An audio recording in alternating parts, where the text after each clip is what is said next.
Hello नमस्कार जय हिंद साथियों। मैं असबनी अंगबार स्वागत करता हूं आपके अपने यूट्यूब चैनल डी के करियर क्लासेस में।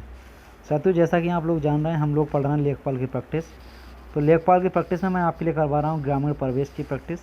और ग्रामीण परिवेश में हमने 4 प्रैक्टिस सेट लगा लिए थे। और हमारे लेखपाल में ग्रामीण परिवेश के 25 क्वेश्चन आते हैं, जो कि 25 नंबर के होते हैं। तो आज मैं आपके लिए प्रैक्टिस सेट नंबर 5 लेकर आया हूँ। तो आइए देखते हैं आज के महत्वपूर्ण प्रश्नों को। तो आज की प्रैक्टिस सेट का पहला सवाल है कि उत्तर प्रदेश में पहली वन नीति कब लाई गई थी। ऑप्शन 4 आपके सामने हैं, 1952, 1954, 1999 और 1960। तो इसका राइट आंसर बताइएगा क्या होगा। तो जो हमारा पहला सवाल है, इसका जो राइट आंसर हो जाएगा वो हो जाएगा हमारा 1952। ठीक है, option A 1952 is the right answer. Okay, इसी साथ अगले सवाल की तरफ बढ़ते हैं।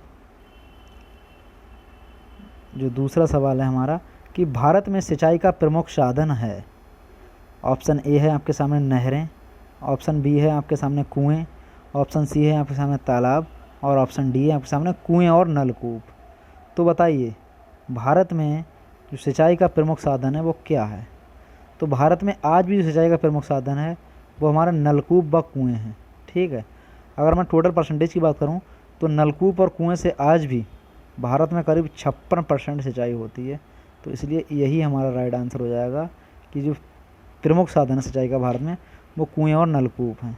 ठीक है, नलकूप का मतलब होता है जो ट्यूबवेल हमारे गांव में चलते हैं, जो बोरिंग वगैरह ट्यूबवेल से चलाते हैं, पानी निकालते हैं ट्यूबवेल से, या लाइट के द्वारा जो मोटर से चलाते हैं जो ट्यूबवेल, तो वो सब नलकूप के अंतर्गत आते हैं। सबसे ज़्यादा आज भी भारत में इसी के द्वारा सिंचाई की जाती है।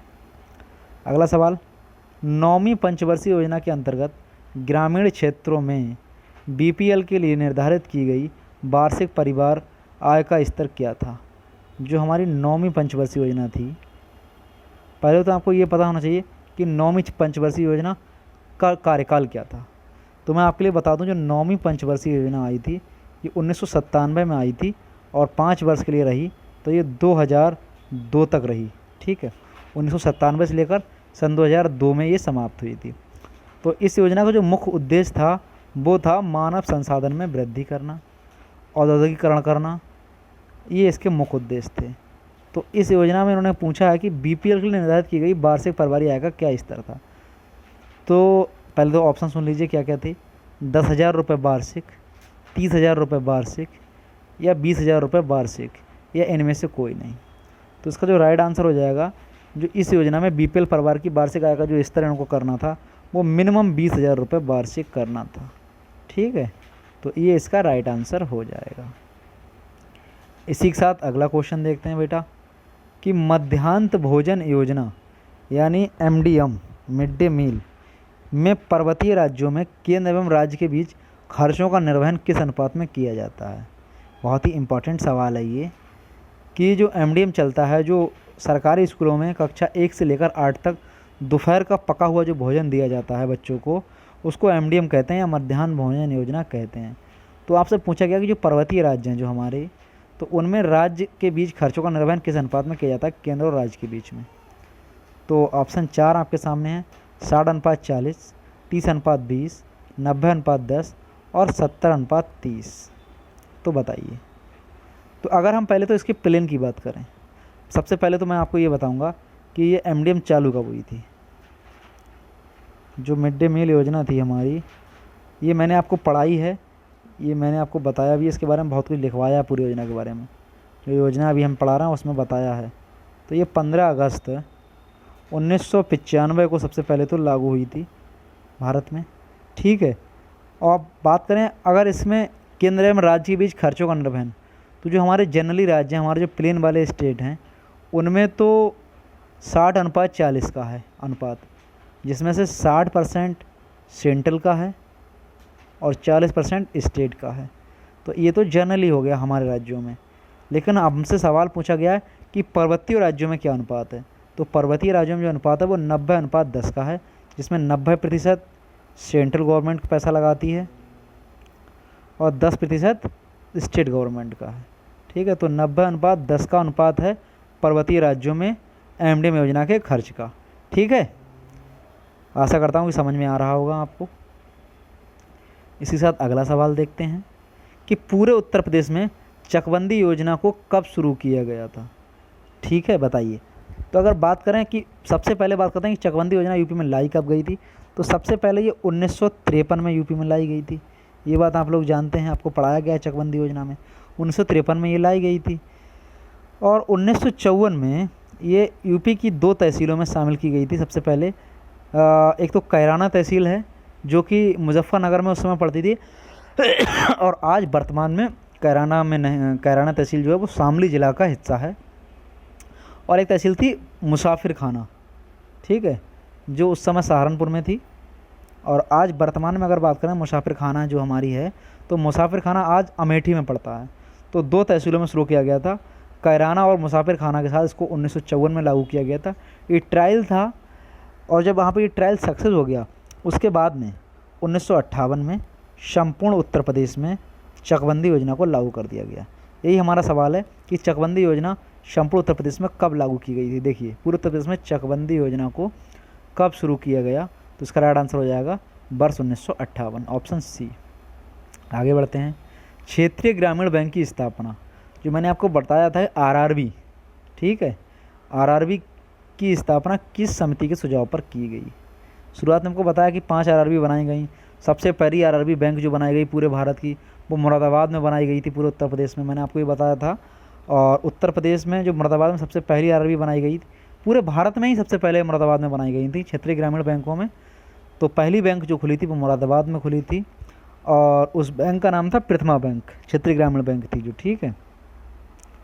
तो आपसे यहाँ पे पूछा गया कि क्षेत्रीय ग्रामीण बैंक की स्थापना किस समिति के सुझाव पर की गई, तो हमें उस समिति का नाम बताना है, ठीक है। तो बात क्या थी, ये करीब 1991 के आसपास की बात है। उस समय भारतीय अर्थव्यवस्था जो थी हमारी, उसमें बहुत ज़्यादा संकट आ गया था, बहुत ज़्यादा प्रॉब्लम आ गई थी हमारे देश की अर्थव्यवस्था में। तो उसको संभालने के लिए उस समय 1991 में एम नरसिम्हा राव जो थे हमारे उस समय प्रधानमंत्री थे, उनकी अध्यक्षता में एक समिति का गठन किया गया था, ठीक है। और उस समिति में कहा गया था कि क्षेत्रीय ग्रामीण बैंक की स्थापना की जाए। तो एम नरसिम्हा राव समिति जो है, एम नरसिम्हा समिति, इसने ये सुझाव दिया था, ठीक है। राइट आंसर इसका हो जाएगा एम नरसिम्हा समिति। अगला सवाल, अमीर खुसरो ने किसके विकास में अग्रणी भूमिका निभाई, बताइएगा।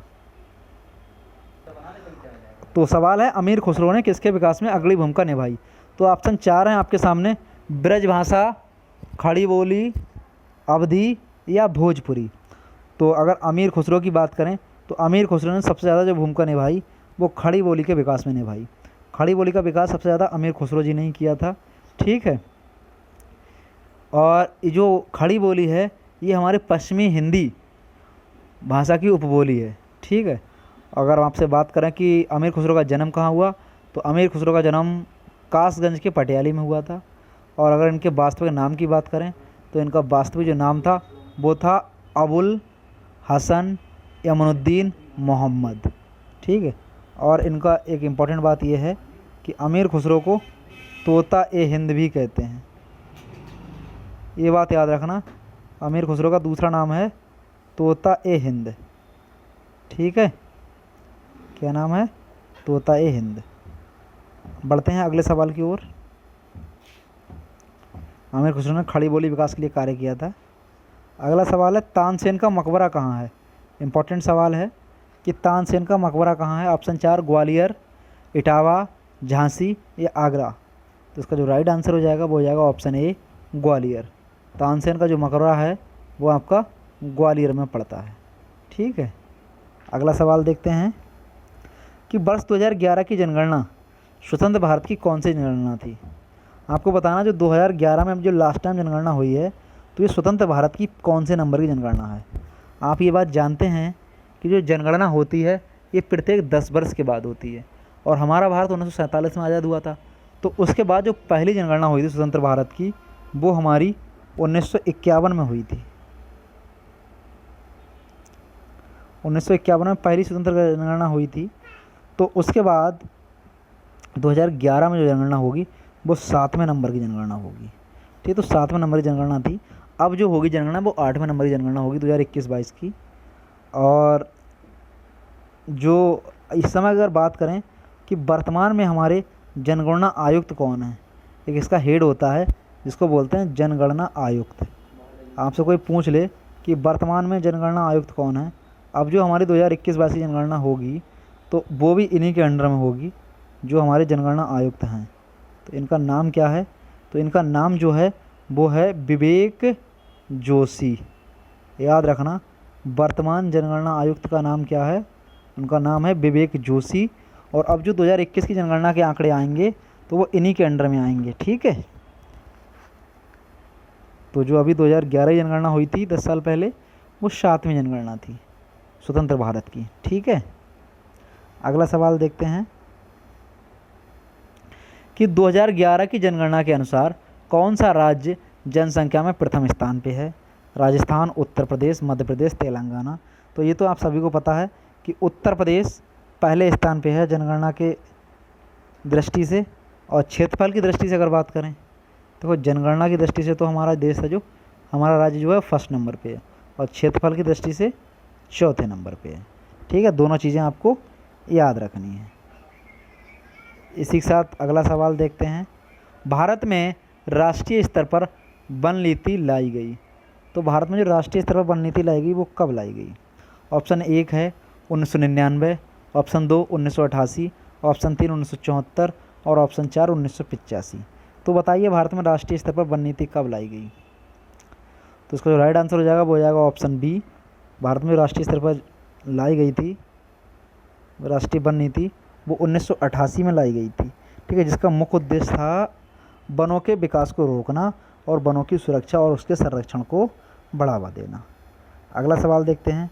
उत्तर प्रदेश में वन निगम की स्थापना कब की गई थी। उत्तर प्रदेश में जो वन निगम की स्थापना है वो कब की गई थी। ऑप्शन 1 26 जनवरी 1963, ऑप्शन बी 25 नवंबर 1974, ऑप्शन सी 27 फरवरी सन 2002 और ऑप्शन डी 25 दिसंबर 1998। तो बताइए वन निगम की स्थापना कब की गई। तो इसका राइट आंसर हो जाएगा ऑप्शन बी 25 नवंबर 1974, ठीक है। कॉपी पेन लेकर बैठा कीजिए और जो इम्पोर्टेंट सवाल हुआ करें, जो आपको नहीं याद हैं उनको नोट करते चलिए, ठीक है। अब सबसे इम्पोर्टेंट सवाल है ये, सिंचाई से है सवाल ये कि नलकूपों की संख्या सर्वाधिक किस राज्य में है। जो हमारे ट्यूबवेल होते हैं, नलकूप होते हैं, इनकी संख्या किस राज्य में सबसे ज़्यादा है। तो राजस्थान में, मध्य प्रदेश में, उत्तर प्रदेश में या हरियाणा में। तो भैया आप जानते हैं यूपी हमारा सबसे आगे रहता है बहुत सारी चीज़ों में, तो नलकूपों की संख्या भी उत्तर प्रदेश में ही सबसे ज़्यादा है, ठीक है। पूरे भारत में लगभग 45% सिंचाई नलकूपों के द्वारा होती है, ठीक है। अभी मैंने आपको बताया तालाब और नलकूपों कुएँ और नलकूपों से 56% होती है, और उनमें से सिर्फ 45% सिर्फ और सिर्फ नलकूपों के द्वारा सिंचाई होती है। और उत्तर प्रदेश का प्रथम नलकूप जो बनाया गया था वो मेरठ में 1930 में लगाया गया था, ये भी आपको बता दें। सबसे ज़्यादा पूरे भारत में नलकूपों की संख्या उत्तर प्रदेश में है, और उत्तर प्रदेश में प्रथम नलकूप मेरठ में लगाया गया था जो कि 1930 में लगाया गया था, ठीक है। इसी के साथ अगला सवाल देखते हैं कि राजस्थान नहर का नया नाम क्या है। महात्मा गांधी नहर, इंदिरा गांधी नहर, सुभाष नहर या जवाहर नहर। तो ये बात शायद आप सभी लोग जानते होंगे कि महात्मा गांधी नहर का जो नया नाम है वो इंदिरा गांधी नहर है। और ये नहर जो है राजस्थान की सबसे फेमस नहर है, सबसे प्रमुख नहर है। ये नहर राजस्थान प्रदेश के उत्तर पश्चिम भाग में बहती है, और इसी नहर को राजस्थान की गंगा कहते हैं, मरु, राजस्थान की मरु गंगा भी कहते हैं। ये बात भी याद रखना आप लोग। इसी साथ अगला सवाल देखते हैं। रेगुर मृदा किस फसल के लिए सर्वाधिक उपयुक्त है। तो रेगुर मृदा ऑप्शन 1 कपास, ऑप्शन बी गन्ना, ऑप्शन सी तंबाकू और ऑप्शन डी मूंगफली। तो रेगुर मृदा कपास की खेती के लिए सबसे ज़्यादा उपयुक्त मानी जाती है, तो ऑप्शन ए इसका राइट हो जाएगा, कपास के लिए सबसे उपयुक्त मानी जाती है। और रेगुर मृदा को ही हम लोग काली मिट्टी भी कहते हैं। क्या कहते हैं, काली मृदा या काली मिट्टी। ये बात आपको पता ही होगा कि काली मिट्टी कपास के लिए सबसे ज़्यादा उपयुक्त होती है, ठीक है। और काली मिट्टी जल के साथ जब मिलती है तो ये चिपचिपी हो जाती है, जब बारिश होती है। आ जाओ अगला सवाल कि उत्तर प्रदेश में निम्न में से किस मिट्टी का क्षेत्र सर्वाधिक है। आपको बताना कि उत्तर प्रदेश में सर्वाधिक कौन सी मिट्टी पाई जाती है सबसे ज़्यादा क्षेत्रफल पे। ऑप्शन ए जलोढ़, ऑप्शन बी काली, ऑप्शन सी लाल पीली, ऑप्शन डी लैटेराइट मिट्टी। तो आपको बता दें इसका ऑप्शन जो हो जाएगा वो हो जाएगा ऑप्शन ए जलोढ़ मृदा। जो जलोढ़ मृदा है इसका क्षेत्रफल उत्तर प्रदेश में सबसे ज़्यादा है। और जलोढ़ मृदा जो होती है हमारी कीचड़ और बालू के द्वारा बनती है, इन दोनों से निर्मित होती है। और जलोढ़ मृदा जो होती है आपकी दो प्रकार की होती है, मैंने आपको पढ़ाया है क्लास में। एक होती है हमारी खादर या कछारी। जलोढ़ मृदा दो टाइप की होती है, खादर, इसका नाम होता है कछारी, और इसी का नाम होता है नवीन जलोढ़। नवीन जलोढ़। तो तीन नाम हो गए इसके, दो प्रकार के। पहला प्रकार है ये खादर या कछारी या नवीन जलोढ़ मृदा, और दूसरा प्रकार है इसका बांगर या पुरानी जलोढ़। तो खादर और बांगर जानते हैं आप लोग, मैंने बताया है आपको। एक नवीन जो मृदा होती है और एक पुरानी होती है, तो वही होती हैं आपकी खादर और बांगर। ठीक है, आइए अगले बढ़ते हैं। अगला सवाल आपके सामने कि भारत में अभी तक कितनी पंचवर्षीय योजनाएं की जा चुकी हैं, तो बताइए। Option A 13, option B 12, option C 15, option D 10। तो बताइए भारत में अब तक कितनी पंचवर्षीय योजनाएं हो चुकी हैं। तो उसका राइट आंसर हो जाएगा ऑप्शन बी। भारत में अब तक 12 पंचवर्षीय योजनाएं हो चुकी हैं। और 12वीं पंचवर्षीय योजना जो है वो हमारी 1 अप्रैल, यही आपसे पूछ सकते हैं कि 12वीं पंचवर्षीय योजना का कार्यकाल क्या था पंचवर्षीय योजना का। तो ये 1 अप्रैल सन 2012 से लेकर 31 मार्च 2017 तक रही। ठीक है, तो इतनी पंचवर्षीय योजना अब तक हो चुकी हैं।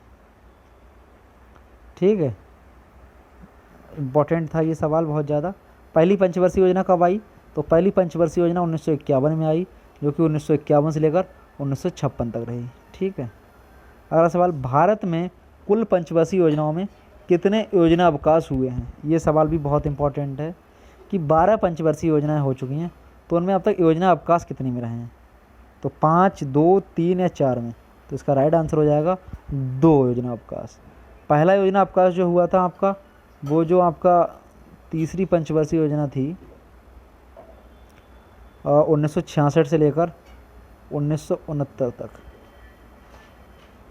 सॉरी चौथी होगी ये। पहला योजना अवकाश 1966 से लेकर 1969 के बीच रहा, और द्वितीय योजना अवकाश जो आया वो आपका 1990 से लेकर 1992 तक आया। कारण क्या थे, जो 1966 और 1969 के बीच में आया, इस समय हमारे देश में एक बहुत भयंकर अकाल पड़ा था।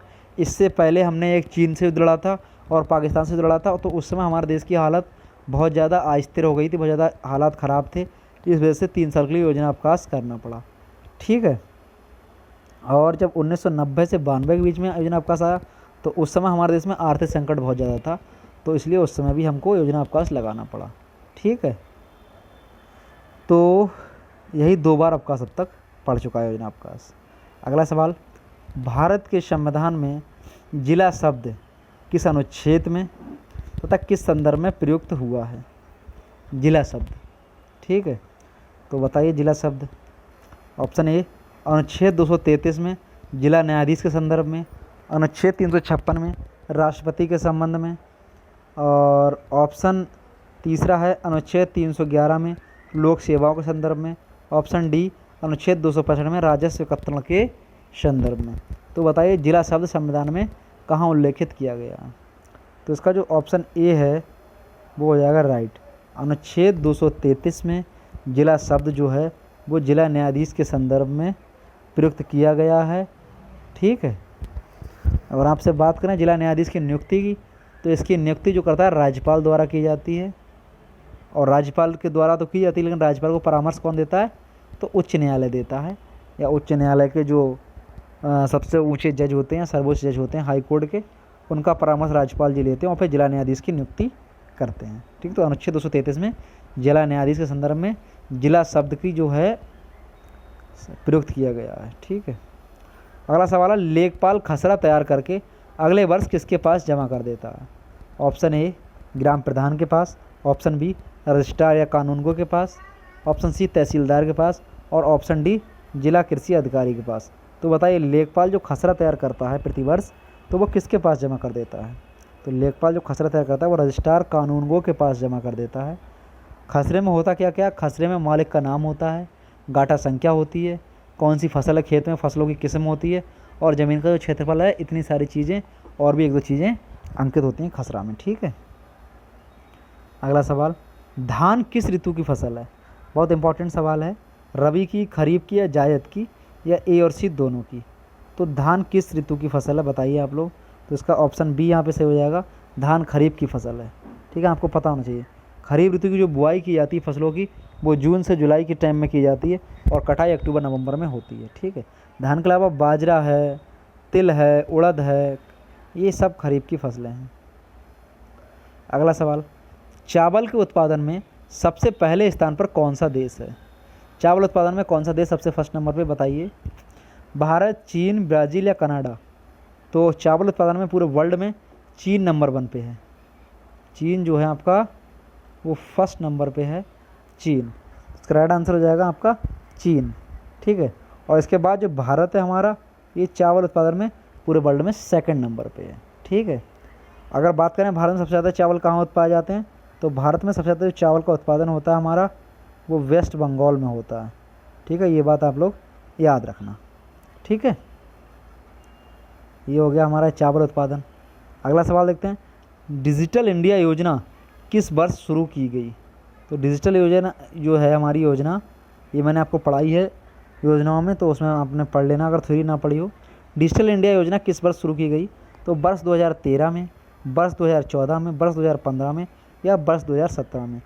तो हमारे देश के जो ओजस्वी प्रधानमंत्री हमारे माननीय नरेंद्र मोदी जी, उनके द्वारा ये 2015 में शुरू की गई थी डिजिटल इंडिया योजना। ठीक है, इसका उद्देश्य क्या है कि देश के सभी सरकारी विभागों को देश की जनता से डायरेक्ट जोड़ना और उन्हें ये सुनिश्चित करना कि बिना कागज़, बिना पेपर, बिना कलम के इस्तेमाल के सरकारी सेवाओं को सीधे इलेक्ट्रॉनिक रूप से जनता के द्वारा जोड़ा जाए। ये इस योजना का मुख्य उद्देश्य है। ठीक है, डिजिटल इंडिया। अगला सवाल, डिजिटल संचार से इकोसिस्टम में हुए बदलावों और प्रगति को ध्यान में रखकर राष्ट्रीय दूरसंचार नीति को क्या कहा जाएगा? ऑप्शन ए राष्ट्रीय संचार नीति, राष्ट्रीय डिजिटल संचार नीति, तीसरा है ए और बी दोनों, या उपयुक्त में से कोई नहीं। तो जो इकोसिस्टम में डिजिटल संचार से जो बदलाव हुए हैं और उनसे जो प्रगति हुई है, तो उसको जो कहा जाएगा राष्ट्रीय दूरसंचार नीति को राष्ट्रीय डिजिटल संचार नीति कहा जाएगा। राष्ट्रीय डिजिटल संचार नीति।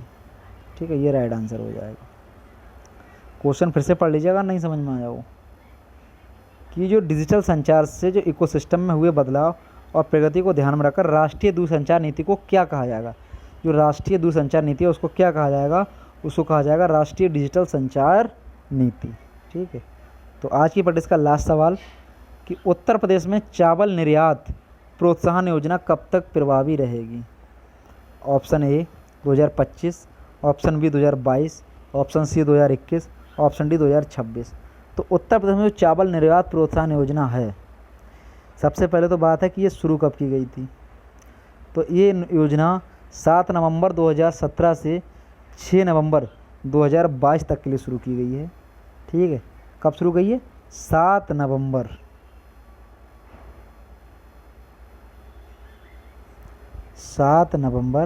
सन 2017 को शुरू की गई है और 6 नवंबर तक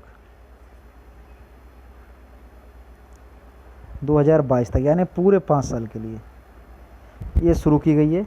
तो ये आपकी 2022 तक प्रभावी रहेगी, 6 नवंबर तक। ठीक है, इस योजना के अंतर्गत प्रत्यक्ष एवं अप्रत्यक्ष निर्यातकों को मंडी शुल्क एवं विकास शुल्क पर छूट प्रदान की जाती है। ठीक है, तो ये चावल प्रोत्साहन योजना में। तो कैसी लगी साथियों आपको हमारी प्रैक्टिस? कमेंट बॉक्स में ज़रूर बताइए। और चैनल को ज़्यादा से ज़्यादा लोगों तक सब्सक्राइब करने के लिए कहिएगा, ज़्यादा से ज़्यादा लोगों तक पहुँचाइएगा। बाकी चैनल को ज़्यादा से ज़्यादा शेयर कीजिएगा, लाइक कीजिएगा और सभी साथियों को इससे जोड़िएगा। ठीक है, तो thanks for watching, like share and subscribe the channel. और जो भी साथी हमारे टेलीग्राम या हमारे व्हाट्सएप ग्रुप से जुड़ना चाहते हैं तो हमारी हर वीडियो के नीचे सब्सक्रिप्शन में टेलीग्राम का लिंक और आपका व्हाट्सएप का लिंक पड़ा हुआ है। वहाँ पे आपके लिए ज़रूरी अपडेट्स, क्लास, पीडीएफ, नोट्स इत्यादि सभी समय समय पर मिलते रहेंगे। Okay, thank you for watching.